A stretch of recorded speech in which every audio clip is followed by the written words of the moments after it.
it's interesting how I thought it would look different, right? I thought Hmm. I needed to be on staff at a church. I thought that I would either be a missionary in some third world country. It was very, very passionate to me because of where my family's from. I thought Doctors Without Borders. I just had all these great thoughts. So at this point in life, when I think about the promise, I always look forward to the promise, and I never prepared myself for the process. I never prepared. Ooh, slow down. Say that one more time.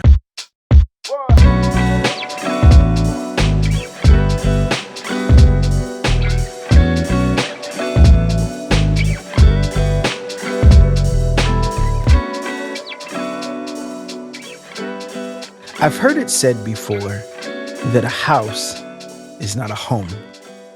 And I suppose that some of that has to do with the fact that home is such an intimate and personal concept. I've met a lot of people who were successful, they'd accomplished great things in life, and yet they'd never really found home. Maybe they'd never found the relationships they needed. They never found the place, the comfort within their self that they needed to ever feel home. And so it's a beautiful thing when we meet people who teach us how to be so in tune with ourselves, so in tune with where we've been and what we desire and what we dream of and where we want to go, that home becomes not only something we go to, but something that we always lead from. And so today, I think that you guys are really going to enjoy this guest because not only is she a real estate agent and literally she sells homes, but from what I've seen of her, she empowers people in the process of helping them reach their dreams. I don't know that she's always doing it with intention, just through marketing or anything, but just who she is, the toughness, the tenacity, the faith that she carries into her everyday life, I think is part of what also carries her into the success that she has in her career. And so today I want to welcome Abby Wilson in. And I really think that you guys are going to enjoy this conversation. We're going to talk about so many things today. So, first of all, Abby, welcome to the show. Thank you so much for having me. I'm honored. And that's a Absolutely. great intro. Thank you so much. Absolutely. Absolutely. So, I guess before we find out who you are, can you tell the people what you do? Because, normally they make that all the same thing, but it's not. Absolutely. No, absolutely. So I am a real estate agent.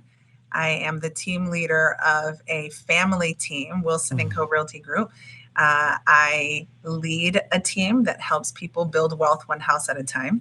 That is our tagline, building wealth one house at a time. And when we think about wealth, we think about much more than just what it is monetary or investment wise.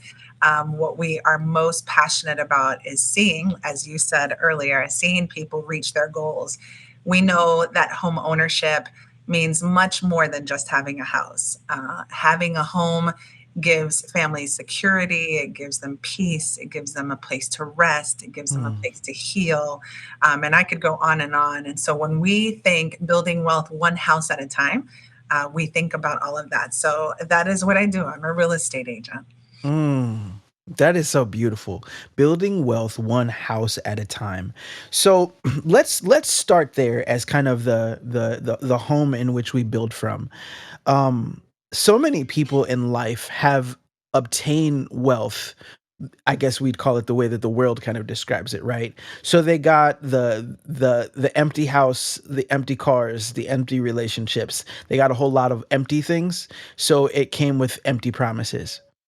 You're talking about a more holistic wealth where your bank account is full and your heart is full. What was the catalyst behind that? And how do you guys go about helping people reach it? Oh, I'm so glad you asked that. So, home ownership is something that's very important to me personally and to my family. Mm, My mother was born and raised in Nicaragua. mm. Before she came to the United States, she got here exactly this year, 50 years ago.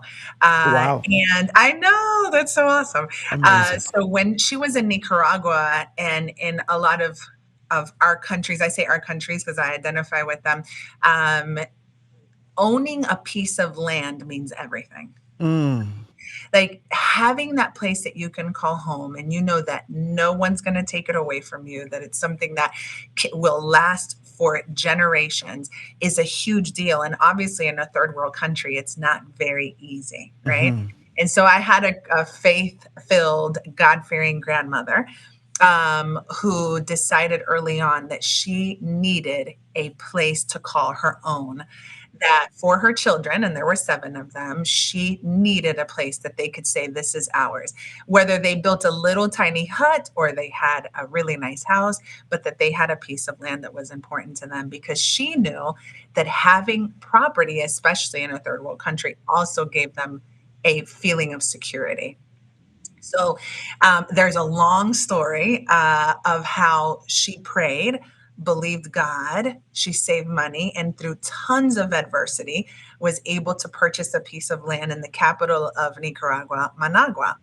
And she then built a home there where she raised seven children in a teeny tiny home that at the time only had one bedroom, but it was theirs. It was theirs. And actually, I have to tell you, the house is still standing. It's still owned by the seven children. Not many people go to the house anymore. It's just there. But it means so much to them because they know what it meant to them as children and also the sacrifice that it took to get there. Wow. Now, my father was born and raised in the Bronx, and he lived in the projects near Bronx River Parkway, and he lived there, and he also, although his parents weren't able to purchase a home, it was something that was important to them because all four of them, him and his three siblings, own homes. Right? They all own their own home.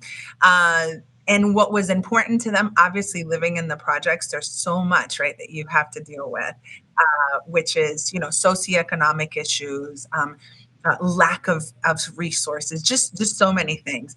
And when he and my mom got married, they knew that they would have to work really hard to get something that they would call their own. That didn't happen immediately. They weren't homeowners until we moved to North Carolina about 35 years ago. And when they came with the one goal of purchasing a home, and they Mm. did. In fact, they still live in that home that they Mm. purchased when I was 15 years old. But with that said, my grandmother from Nicaragua, I remember one time, and I was very young. I was very young. I can't even tell you how old I was exactly, but I remember it was probably around the time that my mom and dad were purchasing a home. And at that time, they had something called sweat equity. Doesn't Hmm. exist anymore. It was like you were purchasing a brand new home, but the builder would allow you to reduce your closing costs if you did some of the work. So Mm. my dad put in sheetrock, he painted, you name it. He did whatever it took to be able to purchase that home. And I remember that in the process of that, my grandmother had a conversation with me one day, and she said, "Do you see what your parents are doing?" And I was like, "Yes, ma'am." Right now in Spanish, it sounds much more dramatic, but I was good. Okay. And she said, "You see what your parents are doing?" And I was like, "Yes, ma'am." And she said, "That's your base. You will go more. Mm. You will do more. And you have to for you. And then your children will do more." I remembered, she didn't say much more than that, but I remembered and I knew the story of how she bought that piece of land and how she was instilling in her children that there's so much more to having this land than just wealth. And how then my aunts and uncles came here, and I have an uncle who without any training was like, this is the call we have. We've got to have homes. And he had a home in Philadelphia, which he still lives there, but he started buying homes that were abandoned in Philly and started fixing them and became an amazing landlord to many people in that area. And so now all seven of them own homes. Some of them own multiple homes. And it was because they fully understand how that can change the trajectory of the life of your children. Ooh, that's so good. Oh my goodness. It's Ooh, I awesome. just want to sit here for a second. Oh, that's so good. And I was seeing the visual on the inside, right, of Mhm. grandma. this is really a prophetic moment that she's having with you, right? Like Absolutely. this is about finance, this is about business, this is about family, this is about faith. Like it's all wrapped up in this one moment, and she's saying, "Listen, to be clear, we both see from the same types of eyes. You Absolutely. see what I see. Now let me speak into you what you can't see yet so you understand." That's it. Yeah. Oh, that's She so saw it. amazing. It's funny because as now, my husband and I. So fast forward. My husband and I are about to get married, and I remember telling my mom, "Hey, mom, I'm gonna go and we're gonna look at rentals." And we were going to look at apartments. And I live in the Charlotte area, and there's a suburb called Matthews. And so it's like, we're going to go to this suburb, Matthews, and we're going to look for apartments. And she was like, "No, ma'am, you will purchase a home." And so the story of our first purchase is so simple in that we went to see two rentals, and then we're going down a street that was very familiar to us because my aunt lives off of that street, and there's a new home community, and it's townhomes. And I said, "Well, my mom said we should probably, not probably, my mom said we should buy a new, we should not rent." Yeah, mom was not ambiguous here. No, she wasn't. No, she was like, "You want house." And we go in, we see the model. They show Mm, us one that's available. At the mm, time, we wrote a $500 check to hold the house, and that we closed on that home March 28th, 2001, exactly 1 month before our wedding, and we still own that home. mm, Never did my mom know because she wasn't a real estate investor, but her her call to action, right? Buy the home, then became our very first investment home, which we have mm. had continuously rented now for 8 years, and was the one that began our personal real estate investment story and journey. Oh, that's so incredible. So tell us this through this journey of your own ownership, even before we talk about, you getting into helping other people get into their dream home. What are the greatest lessons that you have learned in this? The things that you learned deep down inside. What has this taught you? So I'll tell you about a home in general, right? Hmm. Having that home meant so much more to us, right? Than just like, oh, we got a new house, right? Hmm. It was a home, obviously, the moment went in, and I say obviously, but obviously it's not obvious to everyone. When we went in, we had specific requests from the Lord of this home. Hmm. Hmm. And it was very similar requests that my families had for their homes. And it was, "Lord, let this be a place of healing, a place of restoration, a place that when people come in, they don't know why they don't want to go home, a place where we'll see answered prayers. Listen, you're calling. I'm about to cry. A place where we would see God move in miraculous ways, and we saw that. We saw that. We saw beautiful things happen in that home, and people can still do. My family still talk about amazing things that happened in that home, and it has now been a safe haven for family and friends. I mean, we have continuously had it rented to family, and now it's some of our closest friends, their family, that have all been in transition. All of them have been in some type of transition, and every one of them can point to their time being there, and it was a time of restoration. And so it's everything that that we had asked the Lord, and it continues to be. As a married couple, it was a place where we grew up. I will tell you, it wasn't easy. 2008, 2009, 2010 happened to everyone, and for us, it was a very tight time. And I remember thinking at that time, are we going to be one of the ones that loses their house? Like, I just remember having that thought, and God showed himself, Jehovah Jireh, and we did not lose the home. And Mm, everything that we thought would happen didn't happen, and God moved miraculously, which obviously we still have that home. mm, Uh, that home meant security to us. It was a safe place for us. We even were able to do ministry in that home, which we were youth pastors for a little while. And I look back and realize exactly what my grandma knew and what my parents knew, that a home, as you said earlier, is not just a house.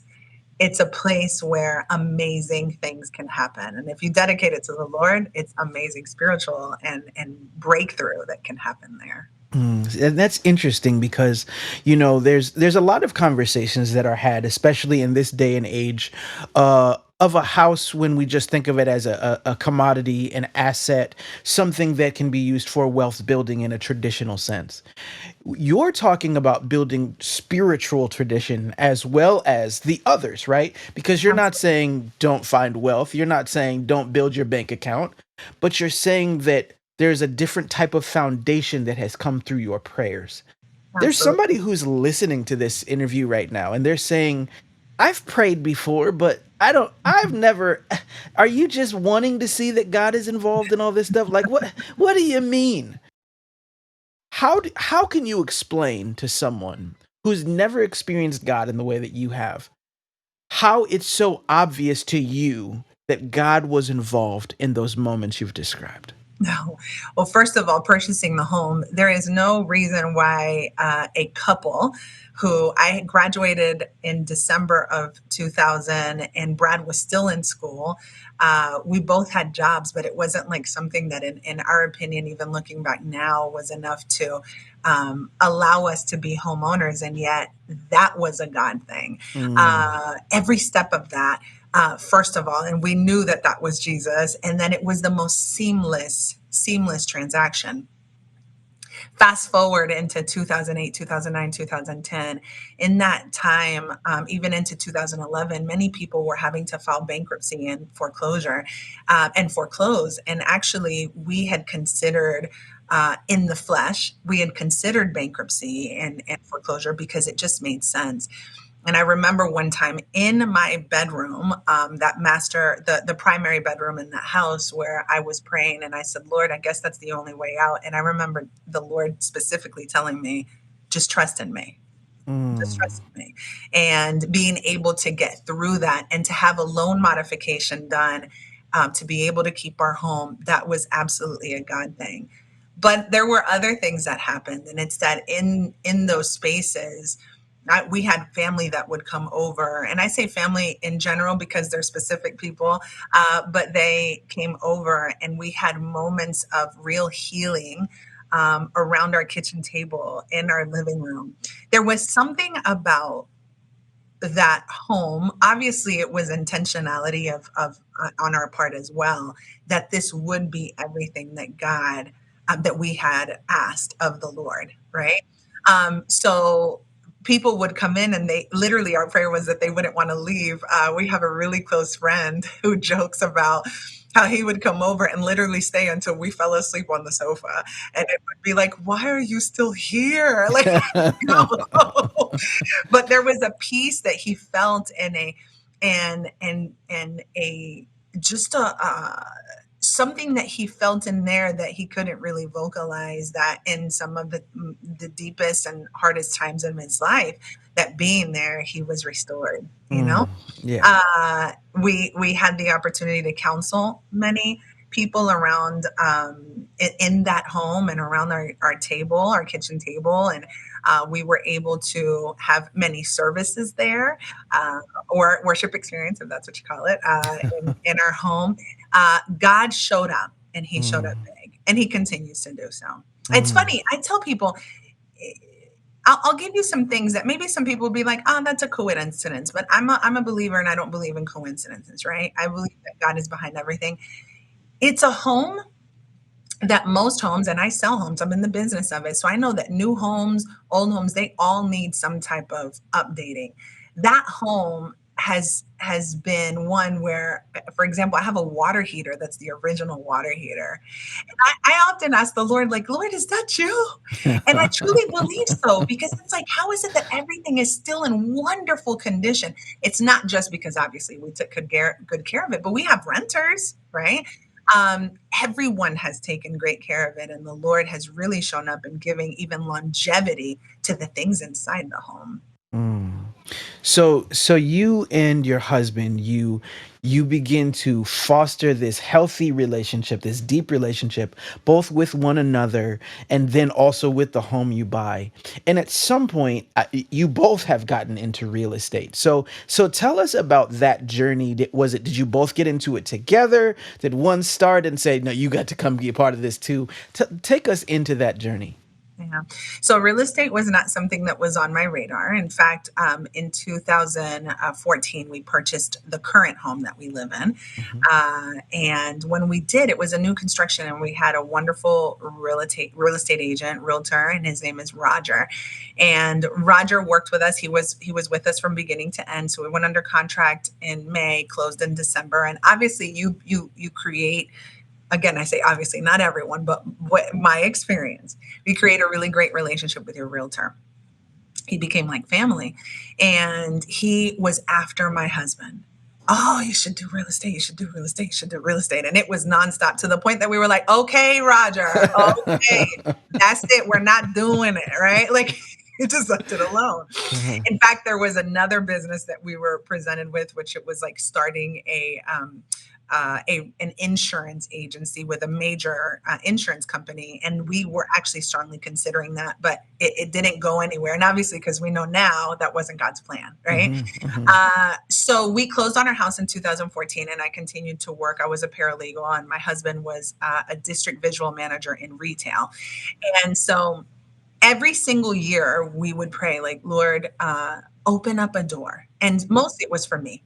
Open up a door, Father. Where would I go? Where would you like me? Because where I was, I didn't want to be. I Mm. was pretty miserable. Mhm. I knew that I needed to get out of there. I didn't know where. I Mm. made the assumption that it would be in ministry, and actually got hired and accepted a job at the church that I was attending.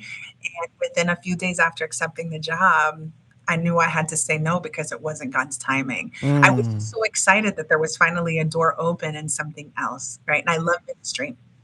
So from that point, I actually got offered a job three more times. And every time God was like, nope. And that would Mm. be a no. And then the third time, that would be a no. The third time was a very strategic time, though. It was at the beginning of April of 2017. And this particular year was also a year that we had started the year praying that God would make 2017 a banner year for us. Mm. We, as a family, fasted for 21 days that year. And it was the first time that our children, that at the time were, I think, 10 and 7, Mhm. decided that they were going to join in on a 21-day fast.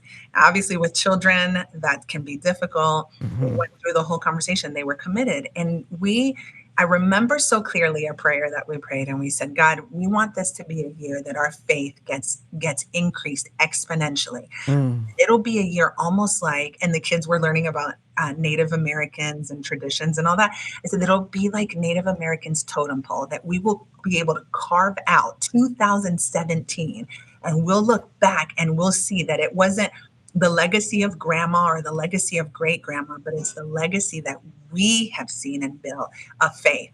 Never knew what that year was going to hold. However, Mm. at beginning of April, I get contacted by our church. Hey, there's another position. Please consider it. And God said no. I mean, He said it no so loudly, right? And then April 8th, 2017, I was running in a Spartan race. And it was like the last year of my 30s. So I was like, I'm running the trifecta. I'm running all the Spartan races. And I'm running in that Spartan race. And I had a horrific injury. Mhm. So much so that I almost lost the lower part of my left leg. So in the recovery of it all, I knew that a lot of doors were going to open, and my realtor calls me again. Hey, you should totally do real estate. You should be a realtor. And I was very resistant. In fact, I was almost offended at the fact that he would call me while I was broken, Mm. meant something to me that wasn't predictable. I was like, do you understand where I am? I'm not working. I've lost a six-figure job. Da da da. And I went in, and he was like, Abby, consider it. So I prayed, and we prayed. And I remember in July of that year, God spoke to me and said that a lot of prayers of ours would be answered. And Mm. essentially, I had to be open. So I was Gideon. I said, okay, Lord, well, I'll do the real estate thing because it keeps coming up. But here's what I'll do. I'll take the class, but I'm broke because I've been out of work all this time, and I can't do anything. You're going to have to provide the money. And it showed up. And then it was like, okay, I have to pass the class because North Carolina is supposedly the toughest state for real estate. I have to pass the class the first time, and I did.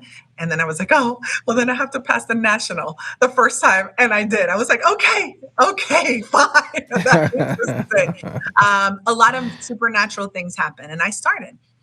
When I started, there were just three goals, and the Lord knew it. And it's like, Lord, I have got to be a support to my husband because he can't carry this burden of our household on his own. I've got to help him. And up to that point, he was not only the sole breadwinner, but he was also my caretaker, and my children at a very young age had to care for me. Mm. And so I said, Lord, this is going to have to happen. And in my first year, um, I was able to sell enough to help us, but it wasn't where I wanted to be. I actually sold, and I share these goals because I just to kind of talk about how good God is, right? My first year, I got 13 under contract and closed on 11. In my second year, I started off the year, I said, God, you know that wasn't enough. I would love to replace my income from my prior job. Lord, Mm-hmm. I know that you're able, just give me the strength and lead me. And in that second year, I was able to close 37 transactions. I had 50 under contract. Well, ever since, so that next year was the end of that year was 2019, ending my second year. I Mm-hmm. told my husband, I said, I can't do this alone. I need you to do a part-time real estate position and start school. Okay, just start school. But what did God do? Like in 2019, I was named Rookie of the Year for our region. And I'm going to tell you something. I wasn't working towards it. It wasn't anything that I even wanted. I just wanted to be able to provide for my family. I wanted to be able to not be a burden to my family anymore. Mm-hmm. Mm-hmm. And I wanted to be able to literally live God's glory, for people to see my story and say, if it happened for her, then I can have faith that it'll happen for me. So when I reached that goal, it was huge. So I tell Brad, I said, like, Brad's my husband. I said, okay, Brad, you got to get your real estate license. So he starts class at the beginning of 2020. And 2020. Everything shuts down. And he joined. So when he got furloughed for those 2 weeks, the longest 2 weeks of in history, right? Because that's Mm-hmm. all we thought what it would take. He got Mm-hmm. furloughed. He was already in class, and he got licensed. And our one prayer was, Lord, open up the doors that Brad doesn't have to go back to that job. Like, make it Mm. to where we can sustain our household with real estate, that we can help people, and that we can show more people that this is a possibility for them. God, move in this. And don't you know, when they called him in October of that year, he was able to say, thank you, but no thank you. We have built Mm. a business. That same year, my sister joined us. She left retail, became our licensed admin. And I felt strongly that what God was doing was creating an avenue, not just for us to be able to grow and build legacy for our family, but that I couldn't do it alone. And I didn't want to do it alone. I wanted people around me to also be blessed. And so now we're a team where it's me, my husband, my sister is our licensed admin, my brother-in-law is an agent on my team, and my cousin is an agent on my team. Mm. So incredible. And so there's so many lessons in that. There's so many nuggets. I don't want to make you relive and rehash all of them, but we got to slow down. Go. We have to. So the first moment that I want to talk about, as I was scrolling through your Instagram, of course, and I see this picture, and you're laying in this hospital bed, and you've got a busted up leg, and there are X-rays, and whoo, It's bad. whoo, it was bad. It Mhm. was bad. And for those who are watching on YouTube, I'll make sure that you guys can see it. You can see it right there. But for those of you who are just listening, I'll just say that she had a gruesome injury. Yeah. And so here you are, you're making six figures. And all you're trying to do, you're doing a warrior run, right? And so you're just being like an awesome, powerful human, right? I'm doing this because it's awesome and it's fun. And what you don't understand is that God takes your warrior run and turns you into the type of warrior you were born to become the whole time. Yes. But it took pain. Hmm. Absolutely. There's some kind of a lesson in that for somebody who's listening today who is they're trying to work towards something and they want it so badly, but they've just gone through something that stopped them in their tracks, and they're feeling like that's the proof that they can never have anything great. Can you explain to that person why sometimes when God stops you in your tracks, it's the setup to the real greatness? Absolutely. Oh, there was there's so many things that God taught me through that. We all love to focus on the promise, right? Hmm. And God promised a lot of things to me in my life. He has promised a lot of things. I can say that at the age of 14 was the very first time that I really heard God speak to me. Mm. And then at age 15, He made a promise, and the promise was of prosperity. Hmm. But I want everyone to know I'm not here saying prosperity, and hopefully by now in the interview I don't only mean money, right? Hmm. But I wanted my husband and I to have a marriage that would last forever. I wanted a husband that would love the Lord. I wanted to have children that would fear God and that would follow a life of faith without a whole lot of fighting for it, right? Mm. Not having to go through all the things, but truly just love the Lord. So there's just all these things that I was praying for from a very young age that God promised, and I knew that those things are coming, right? Hmm. One of the things that God knows I've always wanted to do is I never want my parents to go without. Now, thankfully, they don't. They're pastors, and they have worked, and they are fine. But I've always said, been like, I never want, because I hear about other people's parents not being able to do different things, and I was like, Lord, I never want my parents to be there, right? I want to honor them until the day they die. So it's just a lot of different things, but I also wanted to be in full time ministry. In fact, my husband, if he was on here, he'd tell you that when we were teenagers and we dated, he didn't think he was going to marry me because I would say that I wanted to be a missionary. And he was like, a missionary? I'm not.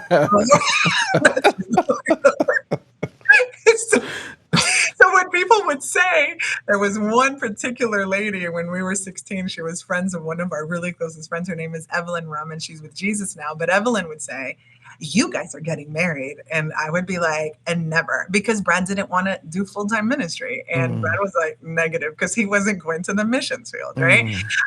Um, Yet God promised that I would be in full time ministry. Now it's beautiful. It's interesting how I thought it would look different, right? I thought Mhm. I needed to be on staff at a church. I thought that I would either be a missionary in some third world country. It was very, very passionate to me because of where my family's from. I thought Doctors Without Borders. I just had all these great thoughts. So at this point in life, when I think about the promise, I always look forward to the promise, and I never prepared myself for the process. I never prepared. Ooh, slow down. Say that one more time.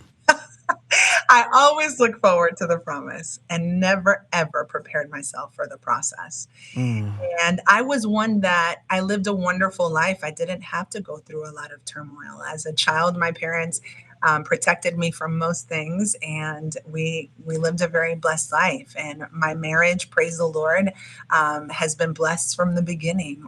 My children love Jesus. It was just all those things, and there wasn't a whole lot that we had gone through. In fact, I remember vocalizing to some friends, I have strong faith. Yet there's never been a horrible thing or a horrible situation. Not to say, and I'm not saying that we all need to go through what I went Mhm. through, right? Mhm. But when I had this injury, and it was so freak, right? I'm running the Spartan race. I'm going to be a Spartan. I'm going to be a warrior. And we're almost done. And it was after all of the obstacles, and I slip. My left foot went towards the right. My body decided to go towards the left, right? Mm. Um, with As I was falling, I knew this is it. This is my process. My life will never be Mm. the same. I was a workers' comp paralegal, so I knew a lot about injuries. And I knew in that moment that my injury was the worst I had ever seen, ever, Mm. or experienced, right? Because I hadn't looked at it. I knew in that moment, and I started in the flesh, started thinking, okay, And this is the way my brain works. I'm laying in the ground and they're running for help, and I'm thinking, okay, we've got to sell the house we just bought. We've got to sell the other house. Maybe we move in the moment, in just that moment, because sometimes, unfortunately, in that tragedy, and although you know God's got it, you're like, well, maybe I need to do some things on my own too. Mm. And I remember my husband coming up and literally snapped and was like, stop it. And he didn't, I didn't, I wasn't speaking it out loud, but he knew me well enough. It was like, stop, God's got it. And it's like, you're right. You're right. He's got it. And this is the process. I knew my life would change forever. I knew it was going to be painful because it was. But I had some supernatural interactions with the Lord in an ambulance where I said, Father, you've spoken to me through your word. Your word is beautiful, and you've spoken through to me through people, and that's amazing. But God, right now, I need to have a burning bush moment, and I need you to Mm. speak to me right now. I can't face my husband. Everything I hear over the walkie-talkie and the EMS is horrible, horrible. Mm. I need you to speak to me. And in that moment, like a Wall Street ticker, it started going across my, I literally could see it. It was literally like the ticker I see right here on the screen, right? Where it was scripture.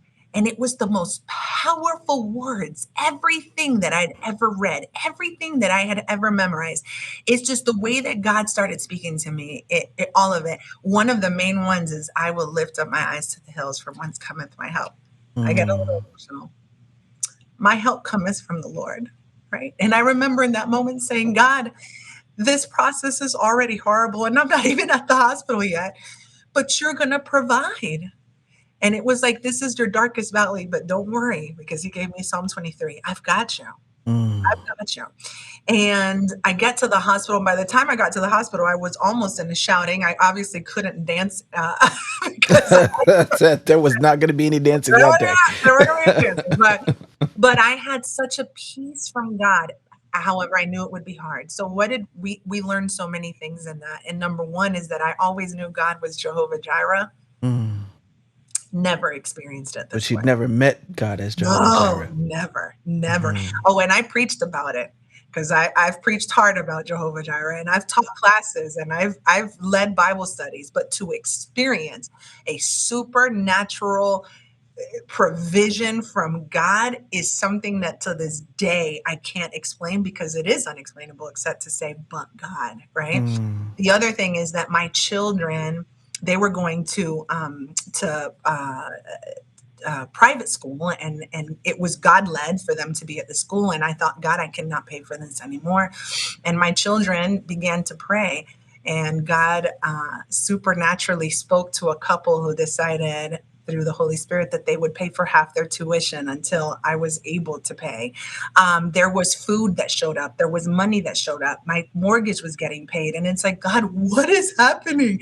And it was something that I experienced that process set up my entire family. And I know that it will be for generations to come, that no matter what you go through, God will never fail, right? Mm. And so it's a process. It hurt, literally, it hurt. There were times that I literally cried. Anytime anyone came over, I was in tears because I, unfortunately, we are flesh. And as much as we're in the presence of the Lord, we worry. And it was like, God, please forgive me for worrying. But it was a time in that process where um, I can look back and say, I'm glad it happened. My relationship with my husband grew. My family was able to see God move in a miraculous way. My children's faith got stronger, and I have friends who have watched me and continue to watch, where this process has actually encouraged them. There were so many other amazing things that occurred during that time, and I've got to say that without that process, I wouldn't be where I am today. Right? Mm. God Mm-hmm. had to allow that, and Mm-hmm. God is so good. God So is so good. good. Yeah. I I hate that. How do I explain this? In my brain, I see two different pathways I can go down as we kind of finalize this interview.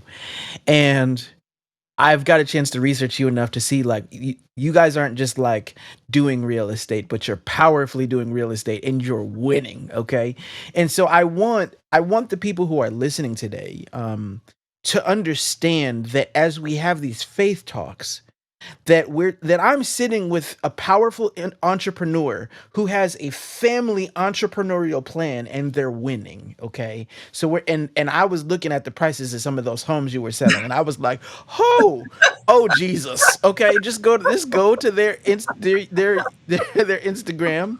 go to their Facebook, and look at the homes, and you'll understand. Okay, and so I wanted to say that so that it's clear, because sometimes people have a dissociation between success and faith.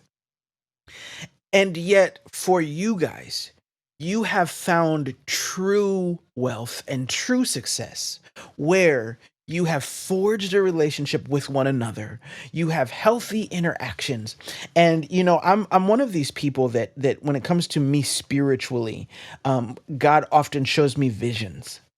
And so I was seeing you sitting in your home praying through the tears. And I was thinking about how your kids were watching you pray through tears the same way you watched mom and dad buy the home. Absolutely. That's a whole different type of foundation, because everybody talks about go ahead and pray when everything's great. Go ahead and pray when everything is wonderful. What they were seeing was faith in action, faith in the midst of trials, faith in the midst of tests, and then they saw you come out winning with faith. Absolutely. And Absolutely. so I guess where I want to take you is you now have the ministry you prayed for. And the ministry isn't taking place in a church. That's not saying you're not ministering to people there as well. Yes. But there's some people who have only ever thought of what God can do as being something that happens inside of the walls of a church building. Mhm. What have you learned about the experience of being a ministry, not making a ministry? I being the ministry has allowed us to share the gospel in places that the gospel would never normally be shared. Isn't that something? We think that especially as we very naively believe that in the United States the gospel is shared everywhere. There are so many people that don't normally hear. They Mm-hmm. know there's a Jesus, they know there's churches, and I live in the Bible Belt. Obviously, there's a church on every corner, and there's mega churches here, right? Mm-hmm. Yeah, Mm-hmm. mega church. So it's just like everyone must know. What I have been able to do is, and now I'm very passionate about, is that we are kingdom leaders in the marketplace. And being a kingdom leader in the marketplace means that we even do business completely different from what other people believe. But Mm-hmm. the great thing that God has allowed us is that as He has like that rookie of the year was God setting me up. The other awards that, there's all these, it's God opening up doors that wouldn't normally be open to me. Oh, sorry about that, guys. Absent those situations. Mm-hmm. And I've been able to, someone asked me one time, what's your secret sauce? And I said, Jesus. Hey, what do you guys do? We pray. Hey, it's God, right? It's that. But then the other thing is that He's opened the door for us to help people who never would have been helped by other agents. Now, Mm-hmm. agents, and I understand why, but it's hard to work with sometimes very low budget clients, and a lot of times first time home buyers. Man, it's difficult, right? But God has opened the door for us to work with people that when they buy a house, it's so much more.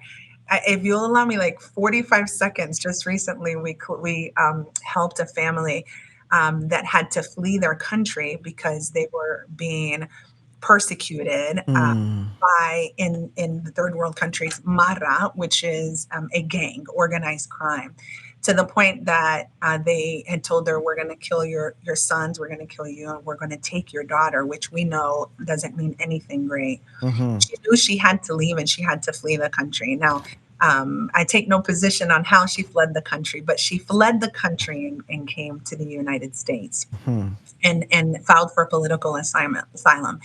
And she's only been here 3 years. And the first year, she and her children were detained, and they were detained in separate locations. They weren't even together. And on their way in, they almost lost the daughter, which is now in seventh grade. Now, I didn't know this entire story, but I knew that there was more to the story when I was meeting with this mom. Mm, And she had such a beautiful faith, but obviously there were moments of weakness of like, will God do it for me? Right? Did I mm-hmm, make the right decision for my children? She has started working in a very simple job, her and her son, and they purchased their first home in the United States a few weeks ago. And when I stood at the closing, she had to step away, and I talked to the kids. I said, "What does this mean to you?" And they said everything that I had said earlier. It means mm, safety. It means we're okay. It means we won't die. Like, can you imagine? Can you mm, imagine? And for God to allow us the opportunity to help these people, and for us to be able to see God's hand moving in them, and that He would use us as a tool to mm, help these families. Every day I look and I'm like, God, how have you allowed, like, thank you that we can minister to them through these situations, that we can speak to them where they are, because real estate is simple, but it's not easy. It's horrible, right? Sometimes for first time home buyers, there's a lot of things that don't move the way they should, but God has equipped us with patience that only comes through the Holy Spirit. And obviously we pray for all of this, and God's allowed us the opportunity to minister to a large amount of people. When I look back at some of these families, I had a friend, she does allow me to say her name. Her name was Sydney. And Sydney was told when she was a young girl that home ownership wasn't for her because of the color of her skin. And so I mm, saw this 55-year-old woman buy her first home, and we stood in front of that house. And I promise you, there were tears. We could barely talk, to be able to see that she had broken a generational hold, and that she had this home, and how that has now equipped her to feel like I can do anything. And she's taking classes to be a general contractor. And it's like her whole life is changing. Her mm. children are thinking differently. Her grandchildren are thinking differently. And that is absolutely ministry. And we get to do that full time. And I thank God every day for that opportunity. Mm. Well, I want you to know that I thank God for you and for this interview. This has been such a blessing to me. You have no idea what's going on in my life, but so much of what you said has spoken life to me. And I've been watching the producer Jason during this, and your movie. He's been taking all kinds of notes. And so, as we wrap up today, there's one question that the goal is to ask this to every guest who comes on. Absolutely. And so I will paint a picture and then you just give this answer to the best of your ability. So 100 years from now, there is a museum. And inside of this museum, it's all kinds of artifacts about life, love, and the pursuit of happiness. And there's a room marked hope. Inside of that room, there are time capsules. And so when you open up a time capsule, inside of your time capsule, there are pictures of your first home, of you, your husband, and your daughter and your son, and there's some for sale signs and some things in there so they know that what you did.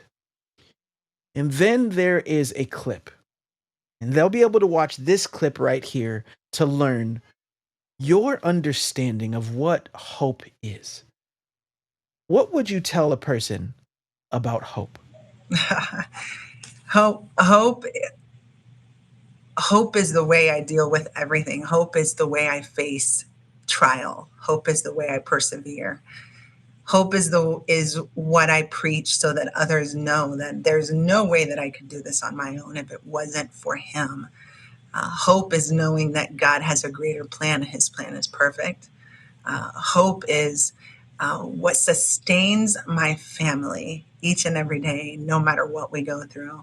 Hope is what I present to my clients, especially when they're thinking that it's not possible for them. Hope is what takes us to the next level in every area of our life. I hope in things that I don't see and things that I might not ever see. But what I hope is that I'm building a legacy where people will look back and will remembered less for the houses I helped them buy, less for the houses that I sold or any accolades that I might have won because we sold so many houses. and they will remember more the interaction with me and how it pointed them to Jesus. And so I hope that there will be a line of people that will want to see that capsule, and they'll say, "Hey, I remember my great grandmother's telling me about this woman who led her to Jesus." So I hope that also my family will all follow him, and that anyone they interact with will also follow Jesus. So hope is a great thing. I will tell you, just recently, I told my team, I go through so many situations, and life is not easy. And there's things that we know they have to happen, but man, they don't feel good. Hope is what keeps me worshiping and praying and thanking, even though everything around me doesn't look like it should be an environment conducive of worship.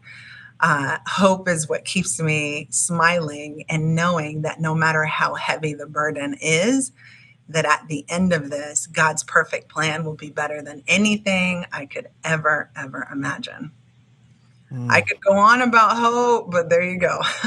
I don't know if that's the answer you were looking for, but Don't allow the enemy to come into your head after you just ministered to me and everybody else. Because I was making sure I didn't start crying, because I haven't cried on any of these interviews, and you were not going to make me do it the first time. okay, good. I was very determined. No, that's what an incredible Mhm. answer. And Mhm. so, Abby, I just want to thank you for joining us. We wish you nothing but the best as you continue your ministry, your family ministry. Um, and for everyone who's been listening today, if they want to learn more about you, maybe they're in North Carolina and they want to work with you, it's their time to get their home, and they've been feeling like, oh my God, I'm listening to this for a reason. How do they connect with you? So we can help you buy, sell, invest, anything. And you can reach out to me through social media, which I believe you were going to post on Instagram. Instagram is where we're on Facebook as well. And if you want to look on Facebook, it's Abby Melendez Wilson. And you can reach out to us there. We are Wilson and Co. Realty Group. You'll be able to find us on IG, and there you can find our website. And also, I'm always posting my phone number. So you can go on there and text me, call me. We will definitely connect with you. And it's possible. It's possible. And if you ask what's possible, all of it. Buying, selling, investing, changing the trajectory of your legacy of your family. It's possible. And we're committed to helping you. Mm. Well, she is committed, and I hope that some of you will commit yourself to the possibility that perhaps you've been living at such a time that God wants you to, not just purchasing a house, but forging a home. And for some of you, maybe you were listening today and you have your home already. You're already in a place, or maybe I should say, you have a house already. But you haven't started to forge and truly build something that is safe, something that is consistent, something where love and compassion and support and healing can flow forth. And so I want to encourage you, if you've been listening today, to ask yourself or to ask God, what do I begin to do to forge that, to form that, to build that? It's one loving moment at a time. It's one prayer at a time. It's one faith-filled action at a time. And I truly believe that this episode, hopefully you guys understand why the Lord put it on my heart to begin Hope Rising, because we all need to hear that sometimes it is out of our worst moments, out of our darkest moments, that hope rises, faith rises, and that we are truly built up to become everything we're supposed to be. Yeah. Um, I want to give a shout out to our producer Jason. Now, if you guys don't know, Jason actually owns a company called Everyone Wins Together Productions. Everyone Wins Together is a media production company whose mission is to curate content for the creator and produce experiences in music, media, and live production. Email Jason at ewtproductions.com to get started with your podcast, music for your digital content, or development for your music and production teams in your ministry. You can follow him at EWT Productions on all social media. And I want you guys to know, I'm not going to talk about this many times. So if you guys are lucky enough to be listening at the beginning of Hope Rising and you're not like in season 2 or season 3 or something, you won't know that I just need to say this so you hear it. Okay. I was ready to begin a podcast, and I released a book. 2 days after I released my book, I was laid off from my job. And I was like, Lord, what are we doing now? And I could tell I was supposed to do a podcast. And I started thinking about all the work I was going to need to do. And it was going to be way too much. And I got overwhelmed. And Jason said, I will produce your podcast. I will be in the midst of the grind with you. I'll help you find the guests. I'll help you do everything you need to do. And all you need to pay me is love and brotherhood. And so I want you guys to understand that when I talk about his business, I truly hope that you will consider working with him, because he is investing in me and in my dream and in my family. And you will not be disappointed when you invest in him and his dream that he's building with his family. So I wanted to say that so you guys understand that if it's like he talks about Jason, then he talks about Jason and the sponsors. That's correct. And I've actually offered to do a lot more than that, and Jason tells me to shut up because he doesn't want me to make the show about him. I'd be like, Jason, just take a segment of every episode. Jason's like, the Lord did not say that. So I want to shout out Jason. Guys, please consider supporting him, supporting what he does. And I just want to thank you guys again for joining us this week for another episode of Hope Rising, where those who inspire go for inspiration and the unfulfilled go to find fulfillment.